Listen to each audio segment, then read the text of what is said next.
sobre ter todas as pessoas do mundo pra ti. É sobre saber que em algum lugar alguém zela por ti. Olá galera, no ar mais um Muitas Faces com Bruno Mota e hoje temos um convidado super especial. O querido ator João Vitti, que é meu amigo, veio fazer entrevista com a gente aqui na casa dele. Prazer ter você com a gente, João. Prazer, Bruno. Prazer estar aqui no seu programa, falando com o seu público. Boa tarde, boa noite, bom dia. Olá! Prazer é nosso, vai falar um pouquinho sobre a sua carreira. Sim. Depois também o João vai estar em outro vídeo aqui no canal falando um pouquinho sobre budismo também, que é a religião dele. Super interessante, também vocês não podem perder. João, você sempre quis ser ator? Como isso aconteceu pra você? Então, na verdade, quando eu tive uma experiência com teatro, a primeira experiência com teatro eu tive num colégio, quando eu estava no segundo ano do ensino médio, um colégio Dom Bosco, lá de Piracicaba. E eu tinha um professor de história que tinha uma cadeira extracurricular na nossa grade, que era a história do teatro. Interessante. E como ele era autor também, ele tinha alguns textos teatrais, ele propôs de montarmos um dos textos dele, chamado A Escola. E ali eu tive a minha primeira experiência no teatro, foi bastante intensa, né, naquela época muito ignorante. Os meus colegas falavam assim: nossa, você está possuído pelo Pedro Rocha Teixeira, que era o nome do personagem, né? Era um personagem mau. E assim, você realmente teve uma entrega que talvez os outros não... sem consciência, né? Eu me joguei apenas naquela experiência. E aquilo ficou num cantinho lá da minha vida, porque quando eu me formei no ensino médio, eu fui estudar jornalismo, por influência de um jornalista de Piracicaba, Cecílio Elias Neto, que era um cara muito polêmico, muito aguerrido nas colocações dele, e eu gostava muito da maneira como ele se posicionava, a visão que ele tinha política, social da cidade, né? E aí eu fui estudar jornalismo. Quando eu estava no quarto período de jornalismo, abri o vestibular de artes cênicas para a Unicamp, e esse mesmo professor falou: João, olha, a Unicamp está abrindo um curso de graduação em artes cênicas. E se eu fosse você, eu experimentava, procurava fazer o vestibular. Eu fui, passei em todas as etapas, passei na prova de conhecimentos gerais, depois a gente passou uma semana lá tendo aulas, sendo avaliado em aulas, prova de interpretação, de improvisação, e eu passei de 25, eu passei em 11º lugar. Fiquei muito feliz, consegui levar um período, um semestre inteiro, jornalismo e artes cênicas. Eu viajava todo dia de São Bernardo do Campo, Rude Ramos, onde era a Universidade Metodista, para a Unicamp. E só que chegou na época dos trabalhos, eu fiquei muito estafado, e ali eu tomei uma decisão de continuar só o curso de artes cênicas, que era onde eu estava resgatando aquela experiência que estava latente e trazendo ela, deixando ela emergir novamente, e tô nessa história aí há 30 anos. Tinha que ser, né? Destino, né? Destino, não sei se é destino. Na verdade, eu acredito que a vida é feita de escolhas, né? Naquele momento, dentro daquelas circunstâncias, eu tomei uma decisão que era abraçar o curso de artes cênicas e deixando o de jornalismo para trás, por uma questão de afinidade, da experiência que eu estava tendo. Aquilo estava me dando muito prazer, eu estava me descobrindo muito como pessoa, como, né, o teatro tem essa ferramenta, né, que é uma ferramenta social, que eu diria também, né. Eu dei aula de teatro no Colégio Bennett aqui durante 3 anos, e eu pude perceber o quanto essa ferramenta do teatro, a questão lúdica, a questão de você não precisa ser você pode se permitir emprestar o que você tem, né, a uma outra persona. Isso, né, bem conduzido, liberta a gente de muitas amarras que a gente mesmo coloca na vida da gente, né? Fora a questão realmente da arte como não só como entretenimento, mas também como um púlpito, né, onde você pode questionar, refletir, provocar reflexão. Isso me atrai muito no teatro. Bacana.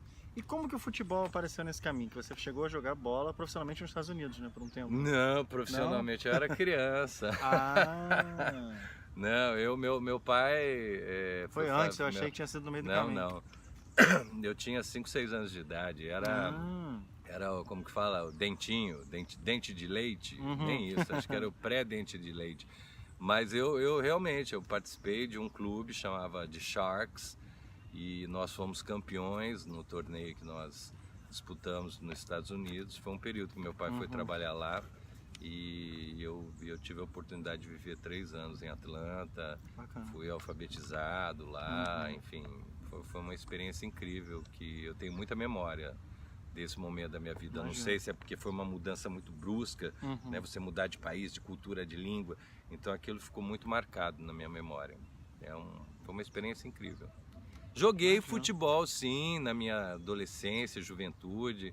Eu jogava pelo time do Clube de Campo de Piracicaba, joguei pela seleção de Piracicaba, que disputou alguns torneios, né, infanto-juvenis, né, joguei na Rua Javari contra o Juventus, joguei contra o Palmeiras, mas assim, não tinha esse anseio de me tornar um profissional. Meu pai foi goleiro do 15 de Piracicaba, profissional. Bacana. Né? Meu pai jogou contra o Santos, de Pelé, Pepe Coutinho, pegou um pênalti do Pelé, tem figurinha de álbum. Legal. Com foto dele. Isso é bem legal. Foi uma experiência incrível também. E até hoje rola uma pelada que eu sei que o Francisco gosta muito, né? Não, Desde sempre ele eu postar, meio que assim. aposentei a chuteira, viu? Até eu gosto muito de jogar futebol, mas eu tô... eu não aguento mais o pique da molecada com quem que joga, né? Eles correm muito, eu já tô mais devagar um pouco. Entendi. Em que momento você veio para o Rio? Você veio para o Rio pela carreira? Foi uma oportunidade? Você Olha, achou que deveria vir? a minha vinda ao Rio, eu morei aqui, eu fiz televisão, minha estreia na TV foi em 92, na novela Despedida de Solteiro. Eu morei aqui no Rio, sozinho. Aí em 94 eu estava terminando uma novela, Éramos 6 no SBT, e conheci a Valéria Alencar, que é a minha companheira há 23 anos, que estava estreando As Pupilas do Senhor Reitor. E a gente se conheceu lá, a gente morava em São Paulo, né?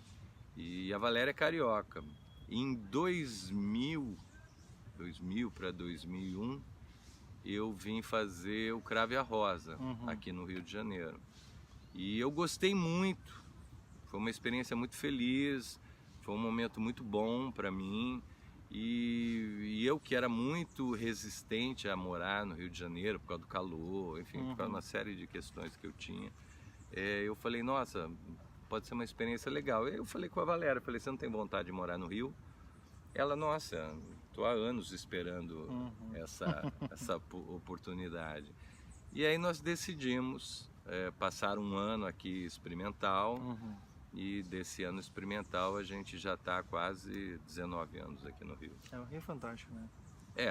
Podia estar melhor. Nesse momento está um pouco descambado. Abandonado, né? E assim, o personagem que deixou mais conhecido, vamos dizer assim, famoso nacionalmente, foi o Shampoo, né? O Shampoo foi a estreia, né? Foi a tua estreia, mas já estreou com chave de ouro, né?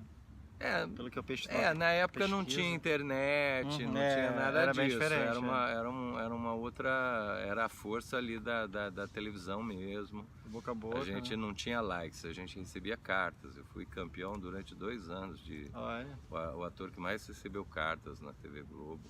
Que legal. Foi uma experiência, foi um susto, né? Porque na estreia eu você não pensava em ficar famoso. Eu estava praticamente deixando a carreira de ator, estava fazendo teatro em São Paulo, passando muita dificuldade, porque é muito difícil, né? A gente viver disso aqui no Brasil, sem apoio, sem incentivo. E eu estava meio que voltando para Piracicaba para ser corretor de imóveis, trabalhar com um ex-cunhado que eu tinha. Caramba. Que tinha uma empresa grande, enfim. Ali ele falava assim, o que você tá nessa vida? Vem pra cá, vai ganhar dinheiro. E aos 45 do segundo tempo, tá que nem essa Copa do Mundo, né? Aquele momento de tensão, o Reinaldo Buri me ligou, me convidando para fazer esse personagem. Aí eu fiquei muito feliz, mas aí ele falou assim, cara, o personagem morre no 5º capítulo. Caramba. Aí eu falei, puta, alegria de pobre, né? Dura pouco. E eu tinha um cabelão imenso, aí ele falou, olha, vai ter que cortar esse cabelo, vai ficar careca, não sei o quê. Aí eu falei, cara, vamos fazer. A novela, nas chamadas, eu já comecei a ter muito retorno de cartas nas chamadas da novela, hein? Já o shampoo já estava assim na cabeça das adolescentes. E o personagem, eu acho que em vez de 5 capítulos, foi morrer lá perto do 20º capítulo. Ah, legal. E depois até houve assim, pô, a gente precisa resgatar, fazer flashback, mas eu tava careca, na época não tinha mega hair, peruca, enfim, eu sei que acabou, o personagem acabou saindo da história mesmo, mas ficou realmente muito marcado. Eu viajei naquele ano, eu viajei o Brasil inteiro, né, trabalhando, fazendo os jobs, né, que eles chamam hoje em dia, na época era jabá. É verdade, né? E assim, eu via o quanto eu era querido, assim, o quanto as pessoas assim depositavam muito mais do que eu era em mim, né? Mas sempre muito consciencioso, sempre muito consciente do meu papel. Eu travei grandes amizades, pessoas que até hoje eu ainda me comunico em vários, né? Eu brinco que eu viajo para o Brasil, sempre tem alguém que me recebe muito bem.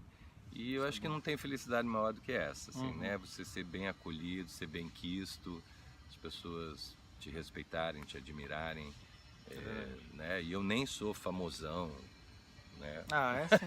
É que você hoje em dia a gente tranquilo. vive esse universo da celebridade, famoso. Eu não sou nada disso, nem quero ser. Isso que eu ia perguntar, você entendeu? nunca teve, não nem quando era almejo, novo, né? Não Essa almejo, eu vontade. fujo disso. Eu ando de ônibus, eu ando de metrô, eu gosto de conhecer gente, as pessoas vêm falar comigo, eu me interesso por elas, sabe? Eu dou assunto, eu acho que...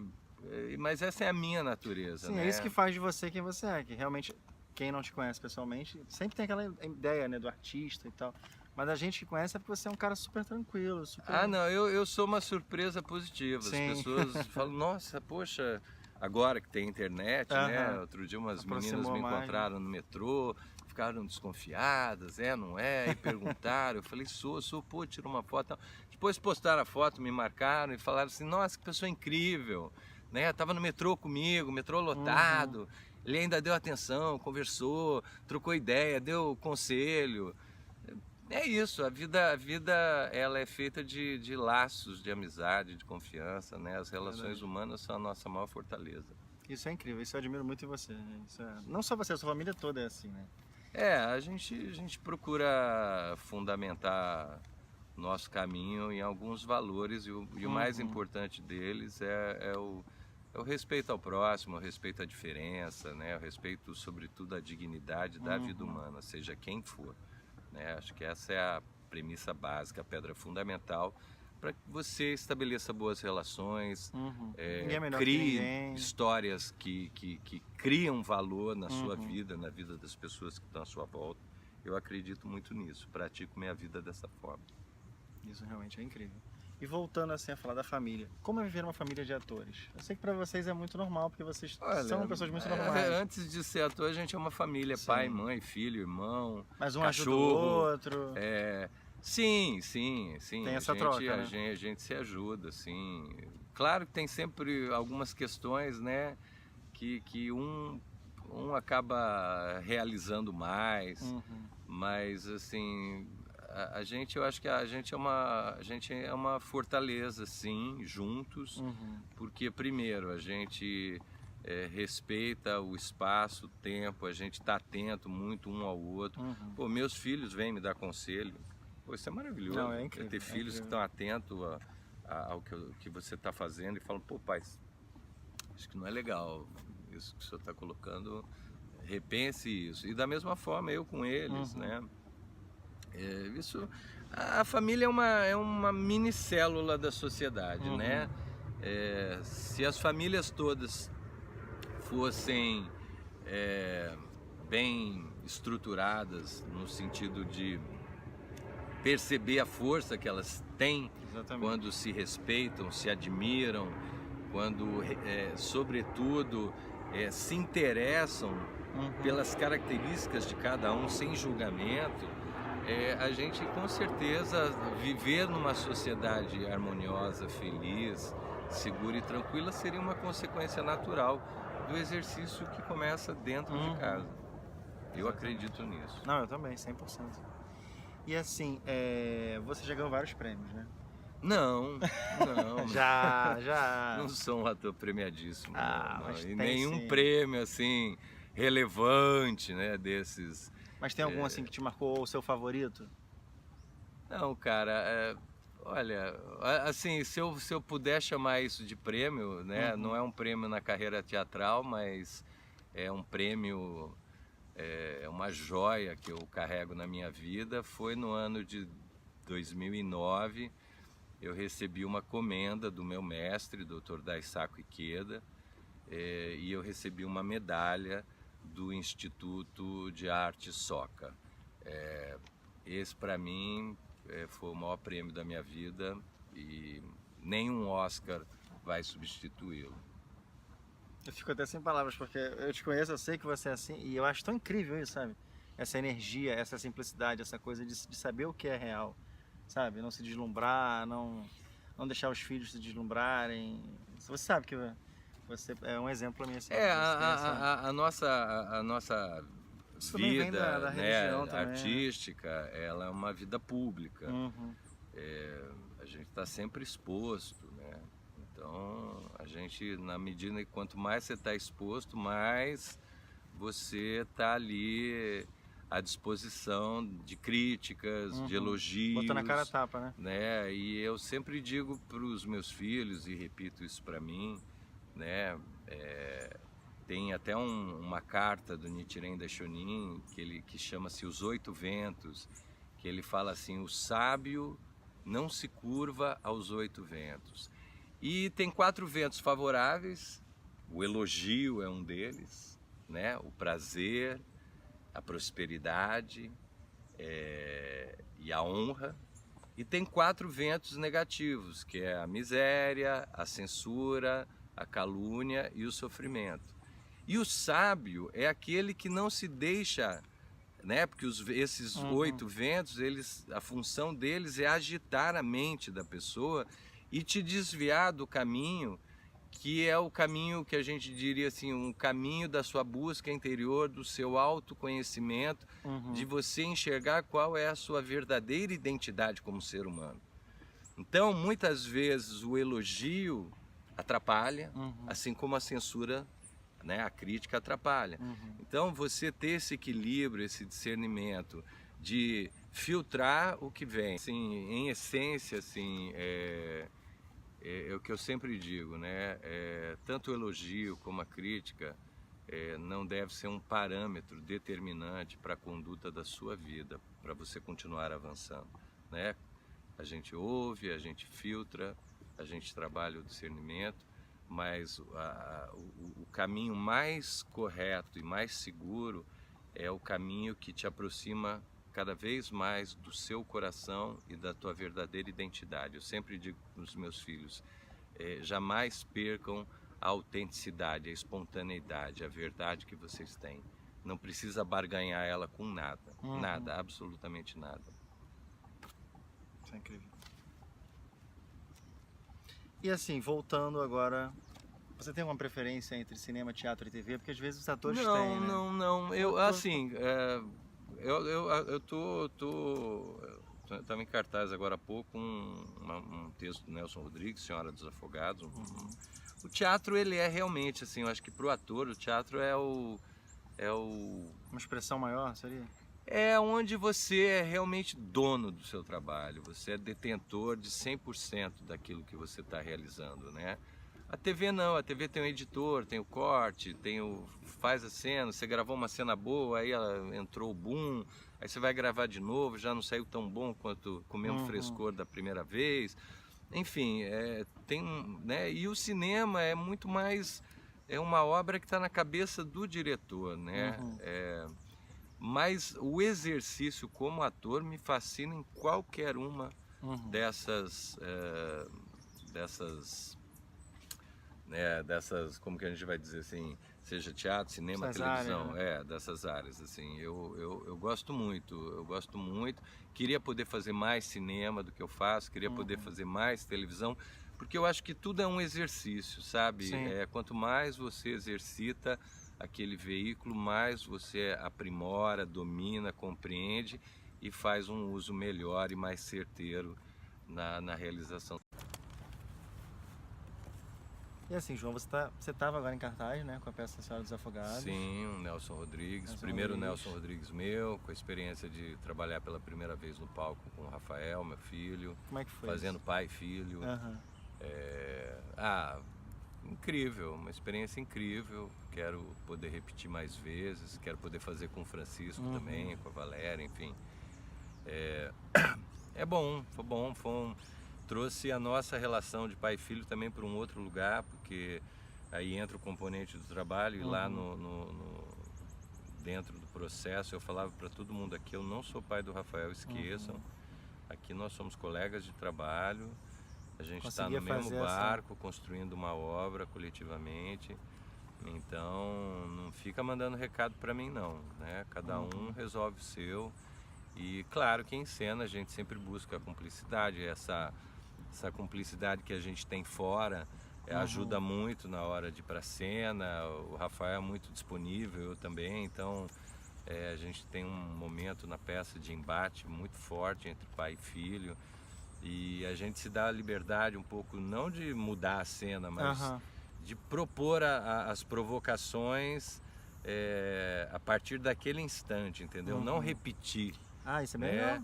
E isso sempre trazia um frescor para nós, uma surpresa, um estado de tensão e atenção para a cena que deixava a cena mais viva, sempre. Então também. tinha sempre é como se ela estivesse sendo realizada pela primeira vez. Isso, claro, se deve muito ao jogo que você consegue estabelecer com o seu parceiro de cena. E com o Rafael isso aconteceu muito bem, né? Foi natural, né? Até situações assim de um dia que ele me pegou aqui no pescoço, que eu quase que fiquei sem voz, porque ele enfiou o dedo no meio da minha glote aqui, assim, e doeu muito, eu fiquei de um dia para o outro, assim, no café da manhã eu falei, pô, Rafael, tu pegou... Tava tão no personagem, Pô, pai, desculpa, não sei o que, eu falei, não, tudo bem, mas... É um jogo, então tudo é de mentira, então vamos ter um pouco mais de cuidado, atenção. Pode vir com a força, pode vir com aquela carga toda que você traz, mas direciona melhor onde você vai botar esse dedo, né? Senão eu não consigo continuar a peça. Mas foi muito bom, muito bom, muito bom. Eu só tenho a agradecer essa oportunidade, agradecer ao Jorge Fajala, diretor da peça, que nos convidou, que apostou muito nesse encontro e foi um encontro muito feliz. Está sendo, né? Está sendo. Legal. E outra coisa, você quer deixar pra gente assim, alguma novidade? Eu sei que você fez um filme, estava gravando um filme, você quer adiantar alguma coisa? Cinema assim, né? Eu fiz algumas obras aí, mas assim, né? Nunca tá sabe, lá né? naquele Quando vai. processo, filma, depois vai montar. Aí eu acho que a maior dificuldade do cinema nacional é a distribuição, né?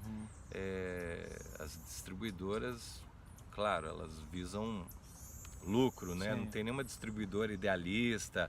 Olha, eu tenho um compromisso com a arte, com levar os trabalhos que são realmente muito bons, bancar, né, uma temporada mais longa. Então a maioria dos filmes nacionais que a gente vê ficam 1, 2 meses em cartaz. Se não tiver uma quantidade mínima de público, são tirados das salas. Então assim, tem um filme que chama-se Eu Sou Brasileiro, que foi uma produção que se passa no universo do futebol, falando de futebol, né? Futebol de vez em quando bate a minha porta. Fiz um curta que ganhou o prêmio agora no Brazilian International Film Festival que teve em Teresópolis, um curta Fim. Parabéns. Que é um roteiro muito bom mesmo, muito bom, que brinca com essa metalinguagem do autor, Os personagens que esse autor escreveu, eles vêm à casa desse autor questionar o rumo que esse autor está dando para esse casal. E é um embate, bem interessante. né, uma discussão curiosa, tensa e engraçada ao mesmo tempo, né? Foi bem legal. Tem um outro filme que eu fiz, um longa, que são 5 histórias, chama-se Cães Famintos, mas também não chegou ao cinema ainda. Enfim, né? Eu ainda não Então a gente pode esperar ainda não muita novidade, caí, né? ainda não caí nesse local onde os filmes são feitos e ganham a visibilidade que merecem, né? Mas tudo bem, a gente está aí. Somos produzindo, esse é o mais resistência, importante, né? somos resistência. João, obrigado, foi um prazer ter você com a gente. Imagina, tá? eu que te agradeço, Bruno. Sempre é um prazer falar com você. Desejo sucesso ao seu programa. Obrigado. Olha aí, se curtiu, clica aí o like, siga. Compartilha, se Sempre inscreve. vai ter um bom papo aqui, com certeza, porque esse cara é um cara fantástico. Obrigado. Tchau, gente. Até a próxima.